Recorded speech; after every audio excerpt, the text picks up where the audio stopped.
Mérida, Mérida, Mérida.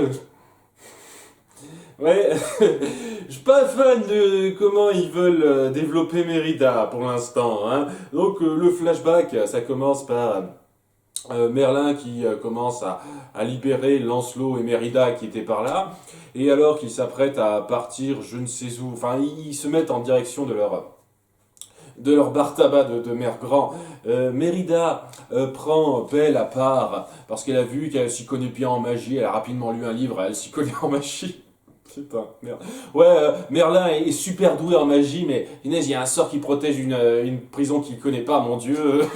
Il a besoin des conseils d'un truc, d'un livre de magie. C'est histoire d'appuyer légèrement que, ah, Belle, elle s'y connaît un petit peu, elle va servir à quelque chose. Et honnêtement, c'est légèrement forcé dans l'histoire, je trouve.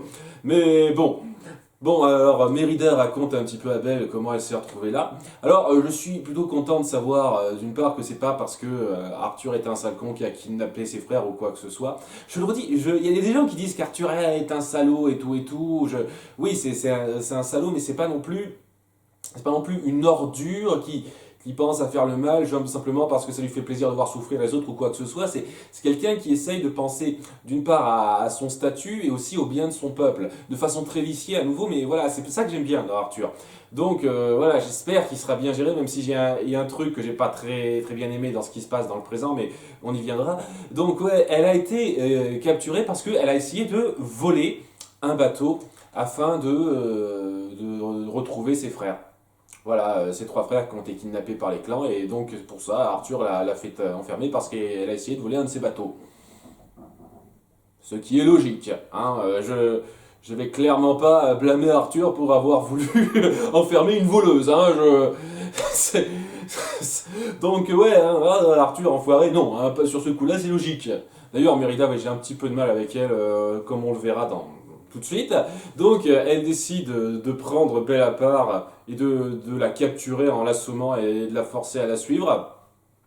Parce qu'elle a besoin d'elle pour retrouver ses frères, qu'elle utilise une espèce de sort magique, parce que ouais, elle peut utiliser un sort de détection, maintenant elle peut tout faire, Belle, avec la magie. Donc elle arrive à retrouver ses trois frères qui sont...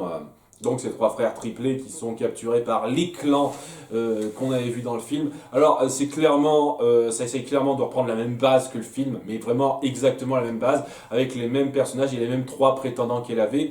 Et donc elle raconte un petit peu son histoire, comme quoi pendant une période de guerre contre on sait pas quoi, elle s'est plantée au tir à l'arc. Ouais, elle a essayé de viser un ennemi, mais elle s'est plantée, et cet ennemi a tué son père. Voilà, qui a pas su bien se défendre après coup, et on l'a blâmé pour ça, apparemment. Donc déjà c'est plus parce qu'elle est une femme, c'est à cause de ça. Voilà, on part même plus sur ce délire-là.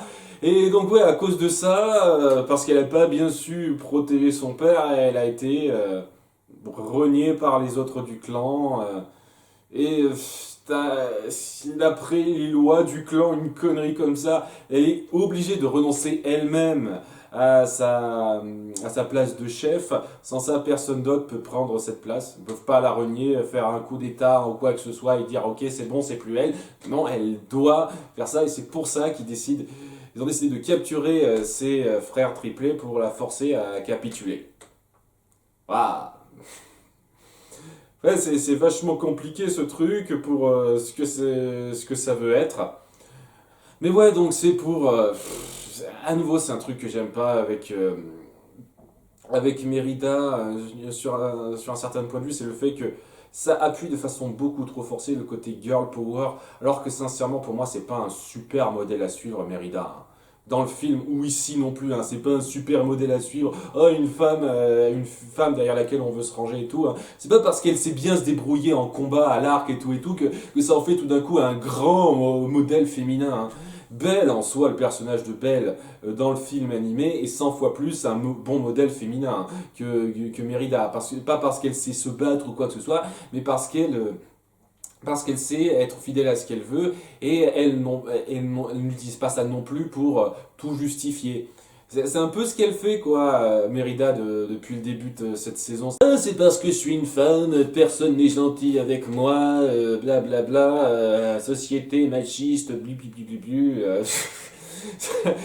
Sachant que, ouais, puisqu'on parle de ça, étant donné que ça suit exactement les mêmes types de personnages du film, c'est-à-dire même personnage, design à l'identique, hein, à nouveau ils font du gros cosplay bien à l'identique, mêmes accents et tout, donc ouais, c'est clairement ce qu'ils essayent de faire.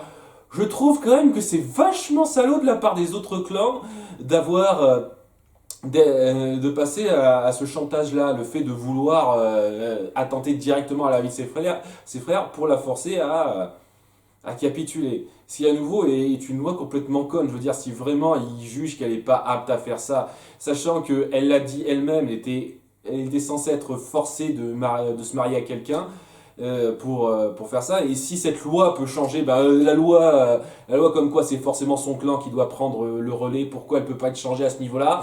Je veux dire, c'est quoi ce délire? Ils arrivent pas à être consistants sur comment ça marche ce royaume à la con, donc j'ai du mal à être vraiment pris dedans hein, dans cette tourmente à la noix. Enfin bref, Mérida demande à Belle de lui faire une espèce de la même potion qu'elle avait déjà utilisée avant pour se transformer en ours afin de pouvoir être super imposante et de les attaquer, sachant que être transformé en ours, ça te rend pas complètement imperméable aux flèches.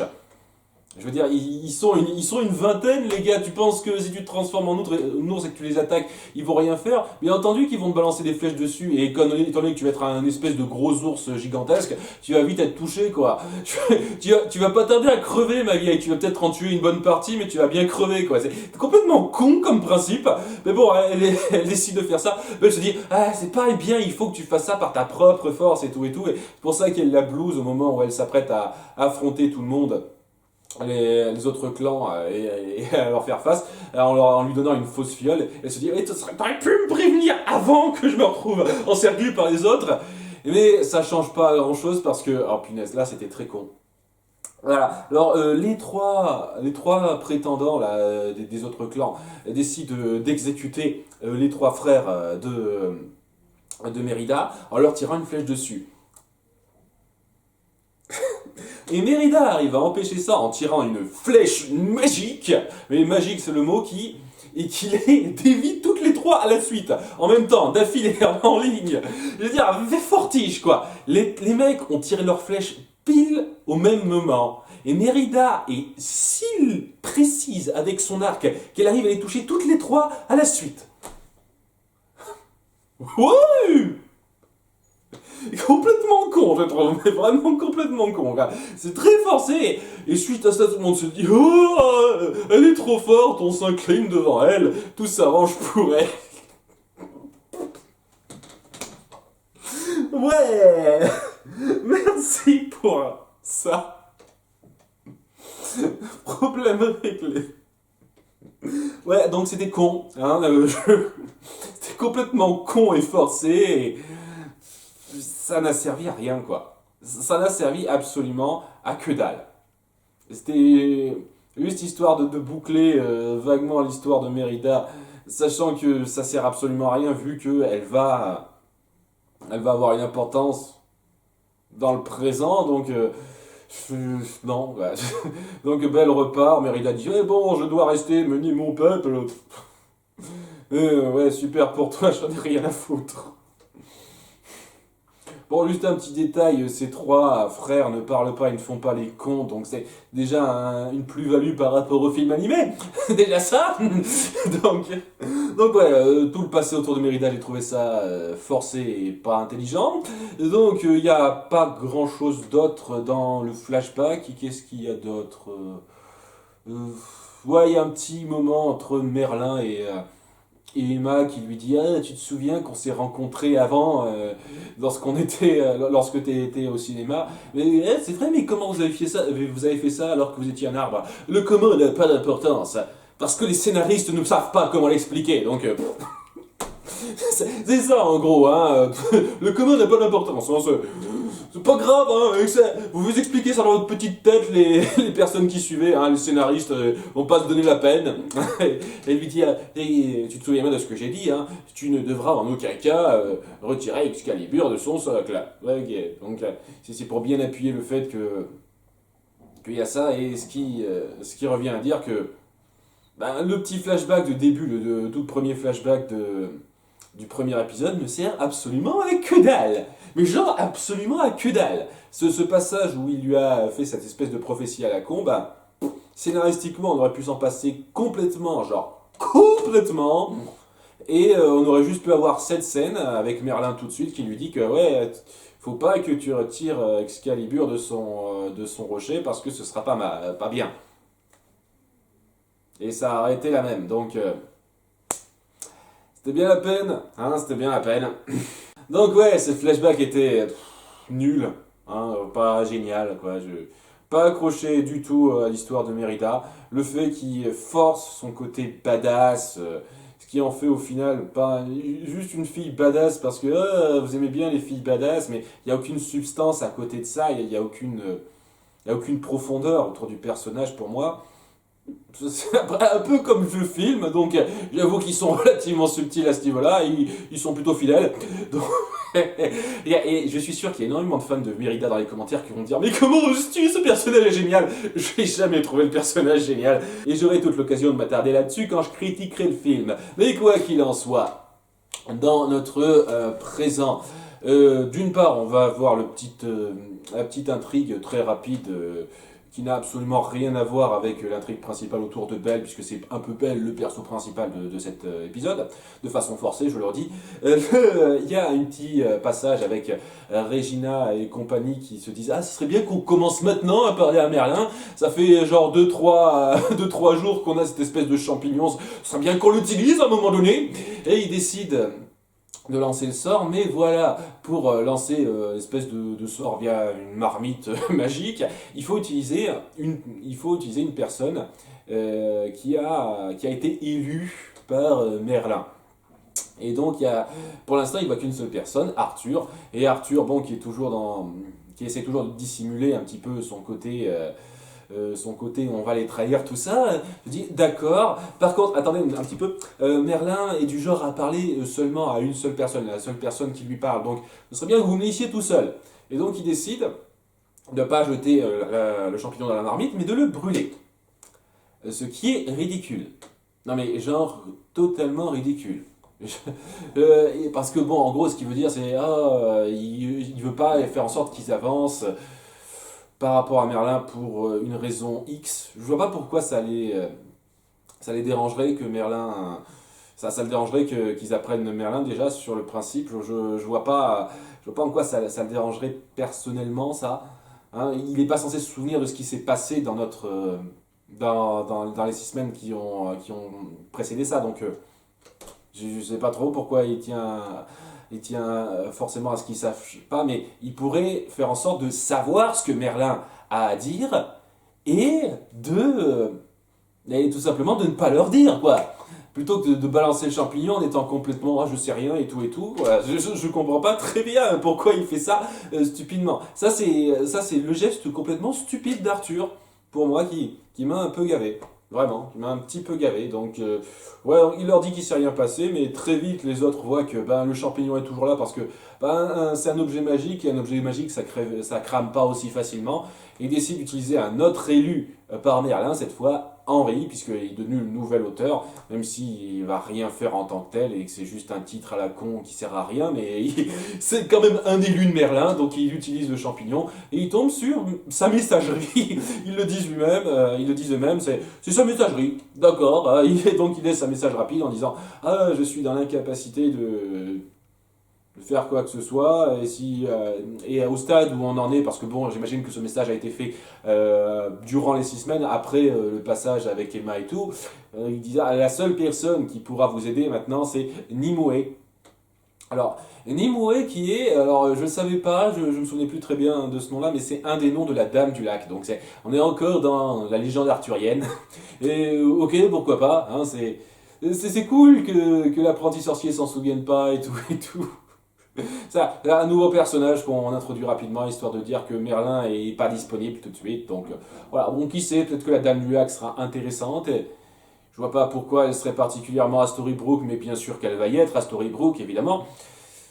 Donc ouais, c'est une façon de dévoiler la nature d'Arthur que j'ai trouvé décevante. Voilà, décevante. Personnellement, ils auraient pu faire mieux, ils auraient pu trouver beaucoup mieux que ça. Mais voilà, maintenant, tout le monde sait que Arthur est quelqu'un qui cache quelque chose, qui essaye pas de les aider et tout, et je trouve ça décevant. Voilà. Pas de cette façon-là, surtout, quoi. Le fait qu'il le découvre, c'est logique, même qu'il le découvre tôt, c'est pas dérangeant, mais aussi de cette façon-là, quoi. C'est ennuyeux. Il y avait moyen de faire beaucoup mieux que ça. Enfin bref, l'histoire principale, c'est sur Belle et Rumpelstiltskin. Rumpelstiltskin se libère de ses liens alors que Mérida ne le surveille plus grâce à la tasse brisée de Belle. Donc ouais, ça, c'est un petit moment très rapide, trop rapide, où il se dit «Ah, désolé Belle, tant pis, je vais casser cette tasse qui représente super beaucoup de choses pour nous depuis 5 saisons maintenant, donc je sais pas, j'aurais pensé à un truc un petit peu plus dramatique dans la mise en scène, mais bon, il se libère grâce à ça, il parvient à s'échapper, à retrouver Belle quelque part. Je sais pas comment Belle l'a retrouvé et tout, mais il arrive à retrouver Belle à un certain endroit. Je sais plus, c'était pas loin de la cave où il y avait le dragon maléfique qui gardait je sais plus quoi. Emma envoie Mérida tuer Belle pour que ça force Rumpelstiltskin à la protéger et à donc devenir un héros. Tu ponds ton plan au fur et à mesure, c'est ça, Emma. Tu sais, t'as absolument aucune idée de ce que tu veux faire avec Rumpelstiltskin et tu réagis au petit bonheur la chance quand ça se produit, quoi. C'est ça, en fait. C'est ce que tu veux me dire. C'est quoi ce délire? Ok, donc elle se dit, ouais, ça va marcher comme ça. Et donc elle reste pas là, elle laisse Mérida s'en charger. Tiens, rapidement, je vais en parler. Et pendant ce temps-là, elle décide rapidement de parler à Zelena en lui proposant de travailler pour elle. En fait, ce qu'elle veut, Emma, c'est que Zelena utilise la baguette de l'apprenti sorcier. Parce qu'il n'y a que Zelena qui peut s'en servir pour je ne sais quelle raison. Non mais sérieusement, je ne sais quelle raison, c'est juste... merde, il faut que Zelena ait une petite importance dans l'histoire. On va dire que elle peut, c'est elle qui peut utiliser la baguette maintenant. Je suis... reprenez-moi si je me trompe, mais ce que l'apprenti sorcier avait dit, c'est que il faut une part de ténèbres et de lumière pour arriver à manipuler la baguette. Hein, je pense qu'à ce stade, Zelena est plus surtout ténèbres que lumière. Hein, vraiment, vachement ténèbres et très peu lumière. Donc, ou alors est-ce que c'est son bébé en elle qui lui donne cette part lumière? C'est quoi cette connerie? Sérieusement, c'est quoi cette connerie? Donc ouais, Zelena va avoir une importance parce que il n'y a que elle qui peut manipuler la baguette tout de suite. Enfin bon, pour l'instant... Zelena dit qu'elle n'est pas intéressée parce que elle est tranquille là où elle veut pas s'attirer d'ennui. Et elle dit aussi, tu sais, contrairement à toi, Emma, ça ne me dérange pas d'être seule. Une grosse connerie, hein, c'est le seul problème que t'as eu dans ta vie, c'est t'as peur d'être seule, que personne ne te reconnaisse. Donc, s'il y a bien une personne qui se fiche pas d'être seule, c'est toi. Hein, mais bon, j'imagine que c'est elle qui se ment à elle-même, c'est pas vraiment un défaut de l'épisode.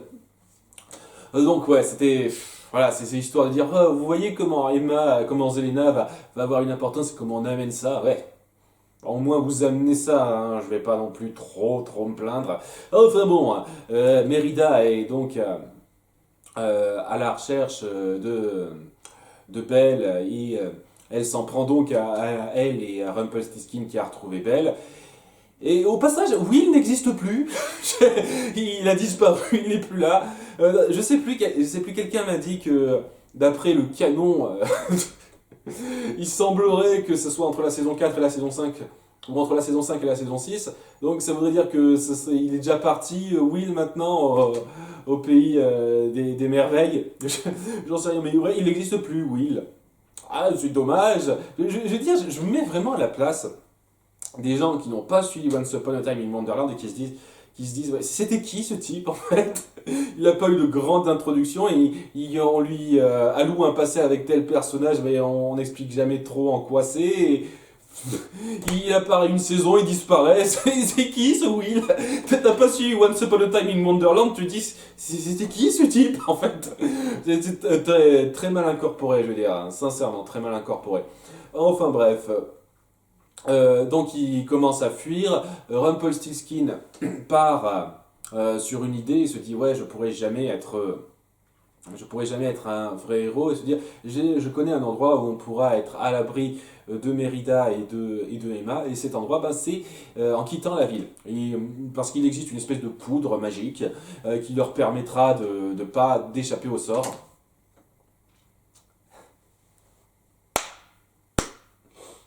Ouais, alors c'est un petit détail à la con que je tiens à dire, mais juste un truc. Juste un truc. Au début de la saison 2, lorsque Rumpelstiltskin voulait savoir un petit peu comment ça se passait à l'extérieur par rapport à la malédiction, il était super frustré de savoir que lorsqu'on sortait de Storybrooke, là, la Storybrooke maudite par Regina à ce moment-là, dès qu'on sortait, on perdait la mémoire. Et c'était pas bien. Hein, c'était pas super. Donc, Rumpelstiltskin était super frustré avec ça. Maintenant, il a, comme par hasard, une espèce de poudre qui permet d'échapper à cet effet. Voilà, c'est tout ce que j'ai à dire. Voilà, c'est n'importe quoi. Arrêtez de balancer des trucs à la con, juste pour le besoin de votre scénar, surtout quand c'est en contradiction avec ce qui s'est passé avant. Quand est-ce qu'il l'a créé cette poudre? C'était après ça? Il a plus senti le besoin de s'en servir? C'était quoi cette connerie? Et puis sincèrement, il n'a pas eu énormément l'occasion de bosser sur un truc pour sortir de Storybrooke avec tout ce qui s'est passé à partir de la saison 3. Hein. Sincèrement, c'est de la grosse connerie. Vraiment. Putain. Donc ouais. Et il dit ouais, on va quitter Storybrooke, comme ça, plus rien ne nous fera mal. Mais Belle se dit mais c'est super lâche de faire ça. Et moi je veux pas partir et abandonner mes amis et tout. Ce qui les amène à se séparer un petit moment. Mais voilà, Mérida arrive. Et elle boit la vraie potion pour se transformer en ours parce que ouais, Emma a conscience de ça, elle a lu dans ses souvenirs et tout. Et donc maintenant elle se transforme en ours, en image de synthèse relativement bien fait. Ouais, je trouve que ça passait correctement dans l'absolu. Et elle se met à attaquer Belle, mais c'est là que Rumpelstiltskin devient un héros et revient pour sauver Belle de Mérida. Et gros coup de chatte à la ta gueule, c'est magique. En se défendant contre Mérida ours, il lui balance son espèce de poudre dans la gueule et ça la retransforme en la Mérida. Putain de merde, ça la retransforme en la Mérida humaine. Et il y a même Belle qui lui dit comment tu savais que la poudre allait faire ça? Et je savais pas. C'est un gros coup de chat, on a de la chance, pas vrai? Ok, ta gueule c'est magique, mais il y a puissance 1000 là. C'est foutage de gueule. Foutage de gueule. Vraiment. Je. Pas fan du tout. Donc, ouais, Rumpelstiltskin, accompagné de Belle, parce que ça le dérange pas de la mettre en danger maintenant, raccompagne Mérida auprès des mains en se disant ouais, je vais pas non plus essayer de te fuir parce que tu voudras à tout prix que je vienne retirer cette épée de la roche, sachant que si c'était le cas, vu qu'elle dit elle-même que Emma qu'il y a beaucoup de héros en ville, déjà, qui existe déjà, elle aurait pu forcer quelqu'un d'autre à le faire en dehors de Rumpelstiltskin. Hein. C'était complètement con. Cet arc sur le fait de transformer Rumpelstiltskin en héros était complètement forcé et stupide. Je veux dire, ouais, si comme Rumpelstiltskin le dit, ce qui est vrai, tu pouvais forcer n'importe qui à retirer Excalibur parce que t'as des pouvoirs et tout, et que tu pourrais les faire chanter de façon très efficace. Tu pouvais prendre n'importe quel autre héros, tu pouvais prendre un de tes parents, hein. Tu pouvais forcer Regina en menaçant Robin ou un truc comme ça. Non. Non. Ouais. Et c'est ridicule. C'était ridicule. Donc ouais, Rumpelstiltskin il essaye quand même d'être un peu noble parce que maintenant il est devenu un héros, vous savez. Il lui propose de faire un marché, d'accord, je te fais ça, mais tu rends son cœur à Mérida. Voilà, et tu lui dis aussi si ses frères vont bien. D'ailleurs, ses frères vont bien, ils sont avec leur mère qui est vaguement mentionnée, j'ai le sentiment que ça ira pas plus loin, et Rumpel lui retire l'épée, lui la donne, et il se dit ok, j'arriverai à te stopper parce que moi, maintenant, je suis là, je suis un héros, et je vais participer à ça, et vous pouvez mal laisse partir, sans problème, alors qu'il pourrait facilement se débarrasser de lui et tout et tout. Non, ou même le restreindre. Je veux dire, quand Rumpel dit ouais, je vais t'arrêter, les autres savent peut-être pas quoi faire, mais maintenant moi je suis là et je saurai comment arrêter le ténébreux sans doute parce que je sais un peu par quoi tu passes. Et Emma se dit ok, pars. Pas de problème, hein, bah vas-y, essaye. Je vais prendre le risque, ça me dérange pas. Cet épisode est pas super. Non. C'est vraiment dommage, c'est vraiment dommage. Je suis pas fan de Mérida à la base. Ils reprennent le personnage tel quel, qui mentalement n'a pas l'air d'avoir évolué par rapport au film.